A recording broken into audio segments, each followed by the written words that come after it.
Welcome back to Filling in the History. I am the amateur historian, and today we're going to be talking about Doctrine and Covenants, section 18. And that's it. So this will be a pretty short one. There's going to be, again, a little bit about the history of what this document is, where we get it from, what are the circumstances around it.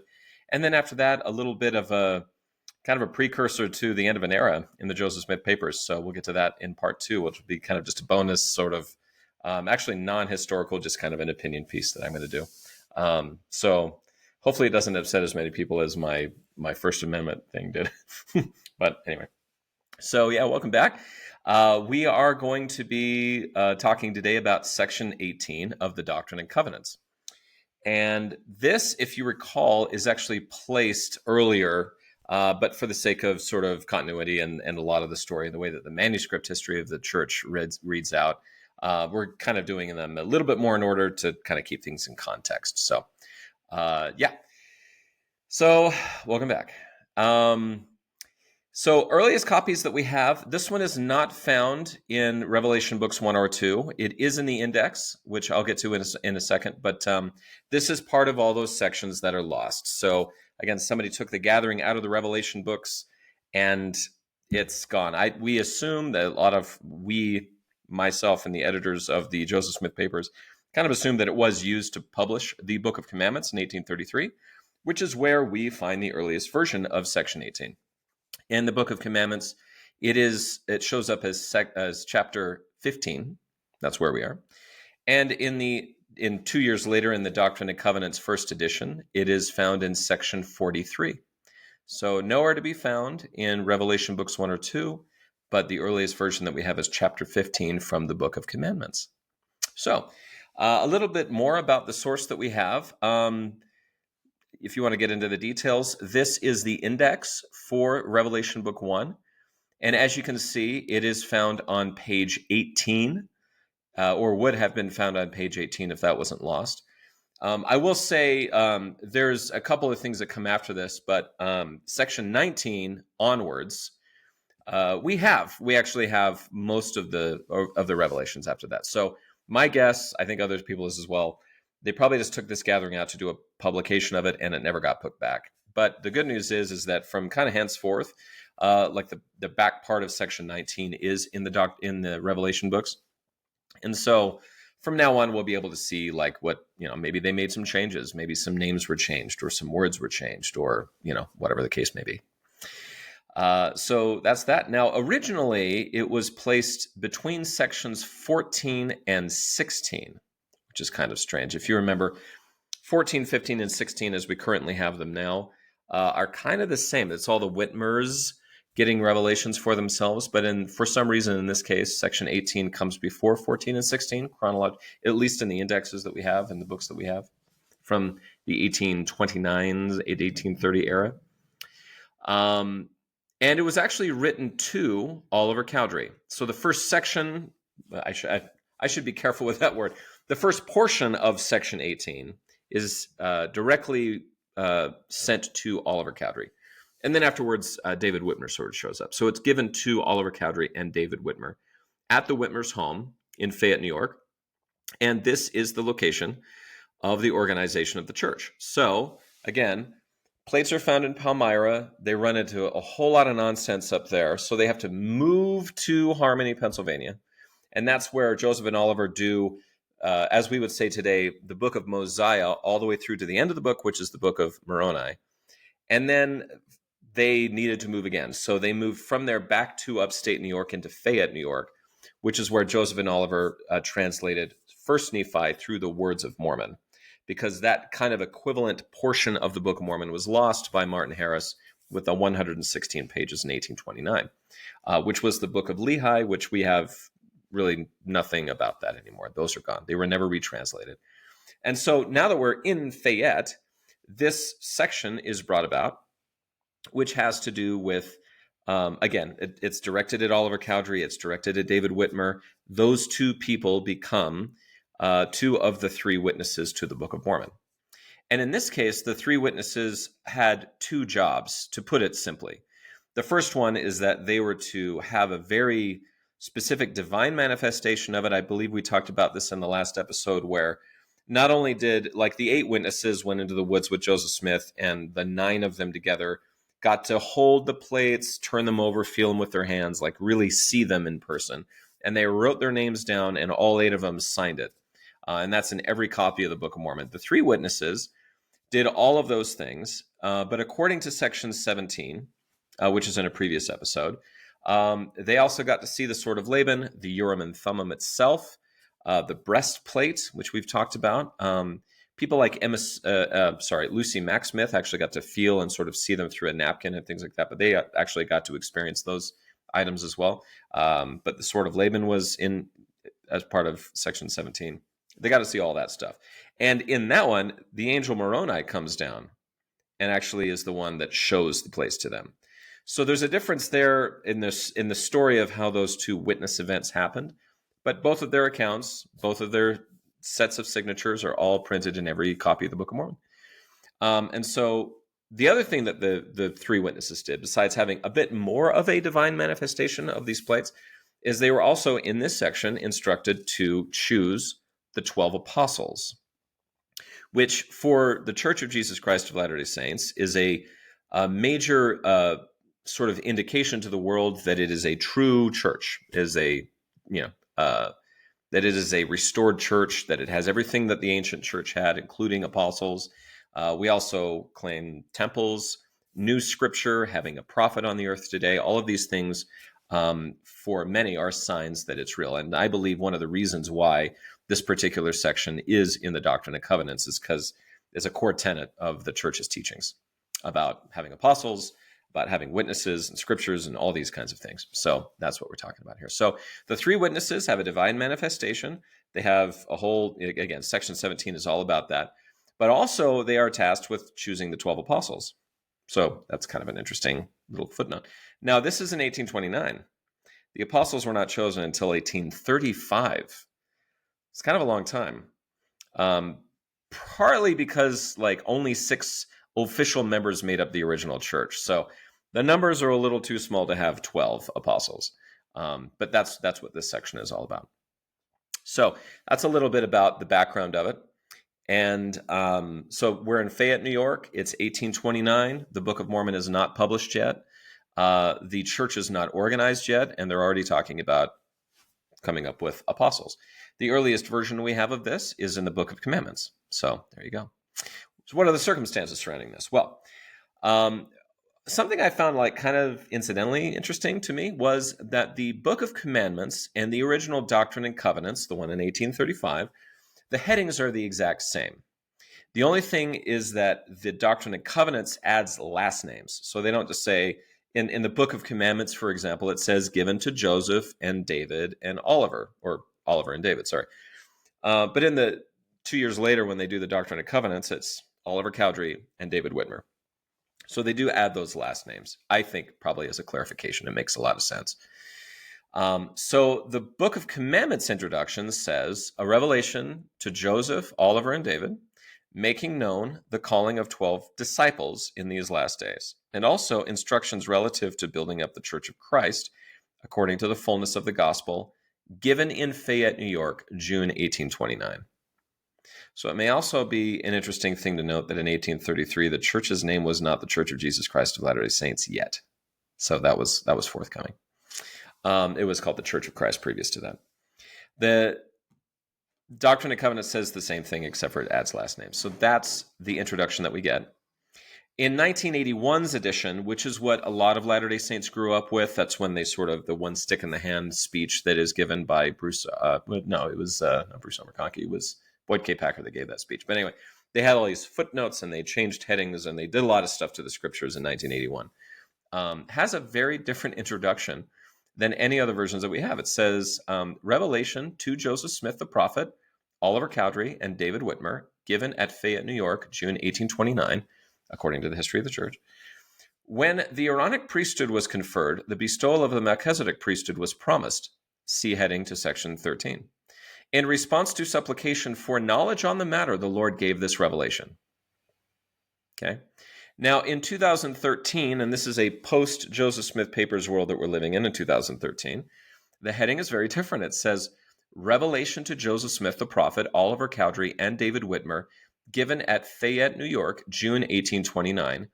According to the prophet, this revelation made known the calling of 12 apostles in these last days, and also instructions relative to building up the church.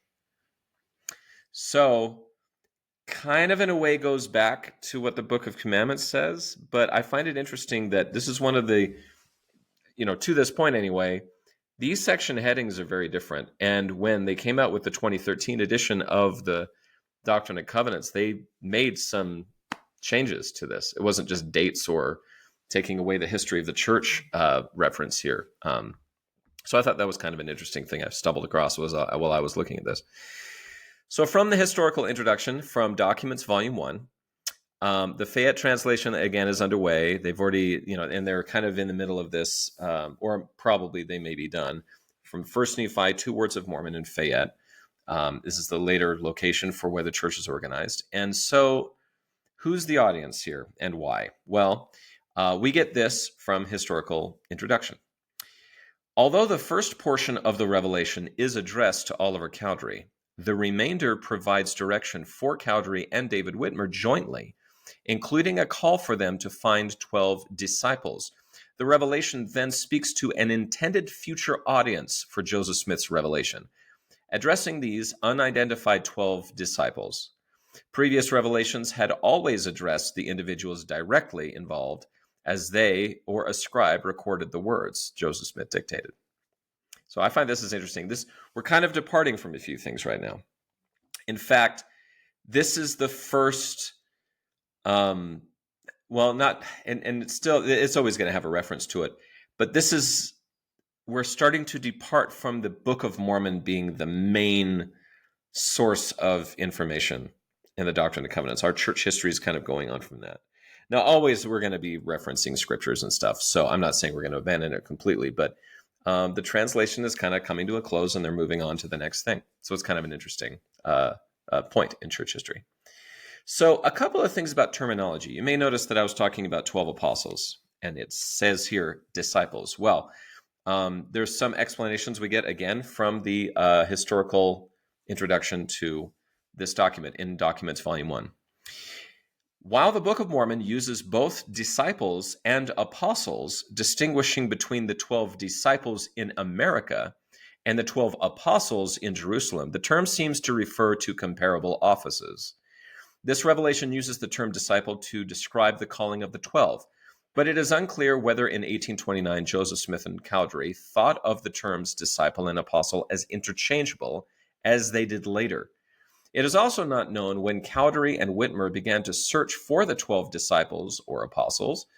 At a conference of the church on the 26th of October, 1831, Cowdery informed those in attendance that he had recently been told that the 12 would be ordained and sent forth from the land of Zion. In February 1835, when 12 apostles were called, Cowdery stated that since the time of this revelation in 1829, our minds have been on a constant stretch to find who these 12 were. And by stretch, I think they meant search, but maybe that's a 19th century word. So there is an understanding in the church today that I think probably had its roots back here, where Jesus goes to the Holy Land and is crucified and resurrected, and there are 12 apostles. 2 of them are replaced, right? And there's 12 apostles there, Peter, James, John, and so forth. And the belief is that Jesus Christ, after he was resurrected, came to the American continent and visited the Nephite, I call it the Lehite, but the Nephite Lamanite people, and also called 12 leaders. But in the Book of Mormon, they are not called apostles. They are called disciples. So basically you have disciples here and apostles there, because there can only be 12 apostles. So it's an interesting thing that distinction is very clear. Whereas in the early church here, they're kind of used interchangeably. I do know that there seem to have been distinctions between like a member and somebody who held the priesthood and somebody who was an apostle. Those were kind of separate classes of members back when the church was very small. And now, obviously, there's all sorts of other things that have been introduced in the church. So just a kind of a little terminology thing that might be maybe confusing to some, but that's, I know in modern Latter-day Saint theology, the disciples are the American 12 and the apostles are the Middle Eastern 12. So that's something that we hold to this day, if that's an issue for anybody. So the manuscript history introduction, this again is draft 2. We keep going back to draft 2. We love draft 2. I wanted to share this because it gives a little bit more of a context from an official history that was sort of dictated by Joseph Smith, written mostly by James Mulholland. We get this. We now became anxious to have the promise realized to us, which the angel had conferred upon us, the Aaronic priesthood, had given us, viz., that provided we continued faithful, we should also have the Melchizedek priesthood, which holds the authority of the laying on of hands for the gift of the Holy Ghost. We had for some time made this matter a subject of humble prayer, and at length we got together in the chamber of Mr. Whitmer, Peter Whitmer Sr.'s house, in order more particularly to seek of the Lord that we now so earnestly desired. The word of the Lord came unto us in the chamber, commanding us that I should ordain Oliver Cowdery to be an elder in the Church of Jesus Christ, and that he also should ordain me to the same office according, and then to ordain others as it should be made known unto us from time to time. We were, however, commanded to defer this, our ordination, until such times as it should be practicable to have our brethren, who had been and who should be baptized, assembled together, when we must have their sanction, and our thus proceeding to ordain each other, and have them decide by vote whether they were willing to accept us as spiritual teachers or not. When also we were commanded to bless bread and break it with them, and to take wine, bless it, and drink it with them. Afterward proceed to ordain each other according to commandment, then call out such men as the Spirit should dictate, and ordain them, and then attend to the laying on of hands for the gift of the Holy Ghost upon all those whom we had previously baptized, doing all things in the name of the Lord. So I've kept this entire thing in here because there's a few things in here that are interesting. The first portion of it would explain why the 1981 is saying, the 1981 version of this, the section heading from section 18, talks about how they got the Aaronic priesthood. They were looking forward to the Melchizedek priesthood. They were praying about it. They got this revelation. That's where that comes from. So that wasn't like some made up thing. However, on the flip side of it, I find it interesting. There's a couple of things that are sort of introduced here before they're ever really given in an official revelation. The first one is a very important thing in the church today, which is called common consent. That these guys didn't just go at it with each other. They had to be consented to, and every member of the church was supposed to raise their hand and say, yes, I vote to support you, or I say, no, you shouldn't have it. So I find it interesting that there was this sort of constraint before it was ever really made official. We get that in section 20. Which is not far away, obviously, but yeah. So first introduction to this concept of common consent in the church, which is something we still do to this day. The first ideas of having sacrament meetings. I know they had one in the first conference of the church on the 6th of April, 1820, but this is something that the Latter-day Saints do every Sunday, except for general conferences, ironically now. Like we used to always do it during conferences, and now we don't. But that's just kind of a logistical thing, I think, for the most part, and some other reasons why. But yeah, every Sunday we have these sacrament meetings, and this revelation is the first indication of that practice. And then, well, we'll get to that when that episode comes along, but section 20 will explain most of this. It'll talk about what the sacrament prayers are. It'll talk about common consent.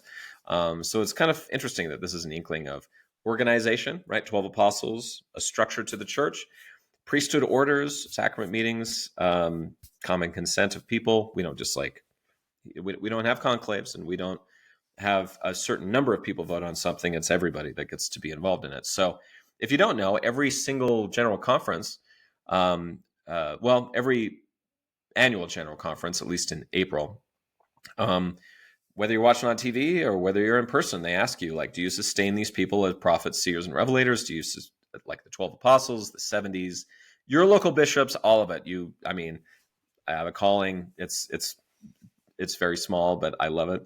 But people had to raise their hands and consent to it, or say, no, I don't. I disagree with this. So this, you can hearken this one all the way back to section 18. Very important stuff.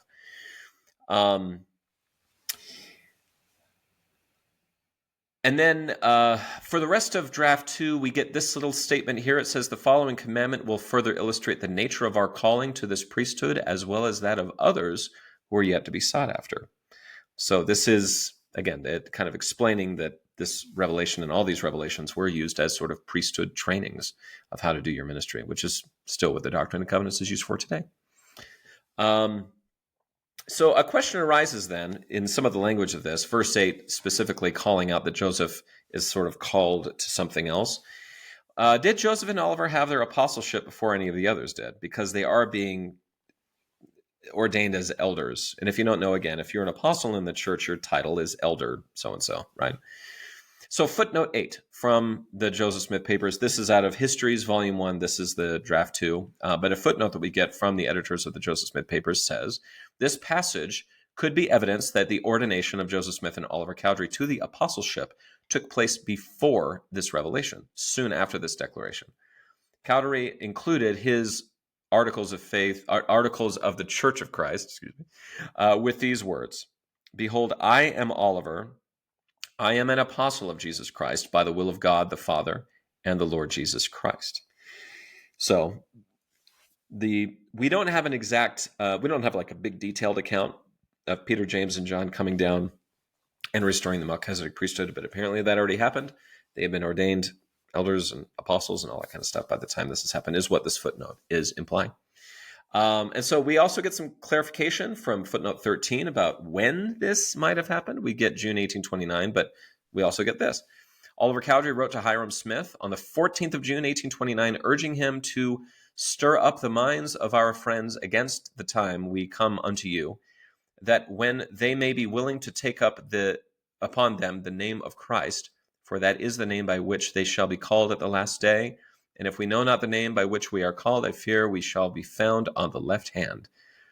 Similarly, the language between the revelation and this letter suggests that Joseph Smith dictated the revelation prior to 14th of June, 1829. So you get, I don't know, maybe June 1st to June 13th. So just a little bit of a narrowing in. And I just kind of love this sort of forensics that the editors of the Joseph Smith papers do. Like the amount of work, seriously, is amazing. So what's the aftermath of this, right?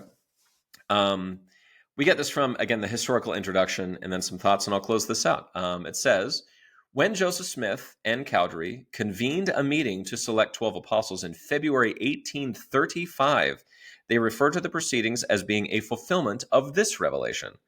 Section 18. Similarly, although the text featured here from the 1833 Book of Commandments refers to the calling of disciples, the 1835 edition of the Doctrine and Covenants describes the purpose of the same revelation as the calling of the 12 apostles, as does Joseph Smith's history begun in 1838. So, what do we get from this? Frankly, nothing for nearly 6 years.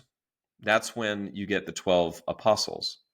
And that year, 1835, is also important because if you look at the introductions, and let me see if I can find it here, but if you look at the introductions to the Doctrine and Covenants, there is similarly there it is right there, just past it. There is a witness page to the Doctrine and Covenants. Well, here it is here. So this is what you get. And these are the 12 apostles. They sort of put their hand to saying that the book of Doctrine and Covenants is a true record of revelations. It's not quite the same as the 8 witnesses and the 3 witnesses testimony because there's no artifacts to look at. There's none of that. But it does imply that there's, these 12 apostles' job is to evangelize this to the world. So that's where that comes from. So the order of these things seems to have been very important to this. We don't get that with the Book of Commandments. That predates this. But yeah, there is some time before they actually do find the 12. And the calling of those is very interesting. We'll get to that in a later episode. So there you go. Section 18, a lot about the 3 witnesses. They were not just there to witness to the Book of Mormon. They were also part of calling apostles, or in this case, we could call them disciples. And that is something that we hold to this day. We also get sacrament meetings, common consent, all that kind of stuff. So it's a very interesting section, and the only one that we're going to talk about today. So in the next part here, we're going to be talking a little bit more about the importance of record keeping and sort of the end of an era in the Joseph Smith papers. So stay tuned.